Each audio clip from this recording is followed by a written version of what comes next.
Sweet corn masala chat మీలో ఎంతమందికి ఇష్టమో కామెంట్ చేయండి. ఎప్పుడైనా బీచ్కి వెళ్ళినట్లయితే అక్కడ ఆ చల్లటి క్లైమేట్కి ఇలా వేడివేడి స్వీట్ కార్న్ మసాలా తింటే భలే ఉంటుంది కదా. ఇక్కడ నేను బీచ్కి అయితే వెళ్ళలేదు కానీ ఇంట్లోనే చేసుకుని తిందామని రెడీ చేస్తున్నాను. ముందుగా ఒక స్వీట్ కార్న్ తీసుకొని గింజలు వలిచేసి వాటిని ఇలా బాయిల్ చేసుకుంటున్నాను.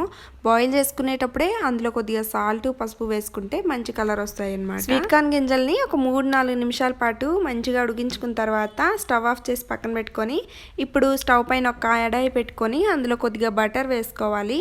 బటర్ లేకపోయినా ఏం పర్లేదు, కొంచెం ఆయిల్ అయినా వేసుకోవచ్చు. ఇప్పుడు ఇందులో ఉల్లిపాయ ముక్కలు, సన్నగా తరిగిన కొత్తిమీర, కొద్దిగా కారం, సాల్ట్, జీలకర్ర పౌడర్, ధనియాల పౌడర్ వేసుకొని ఒకసారి మొత్తం కూడా కలుపుకోవాలి. చివరిలో ఒక అరచెక్క నిమ్మరసం, ఒక 2 స్పూన్స్ అంతా టమాటో కెచప్, అలాగే కొద్దిగా మిరియాల పౌడర్ చల్లుకుంటే వేడి వేడి స్వీట్ కార్న్ మసాలా రెడీ అయిపోయినట్లే.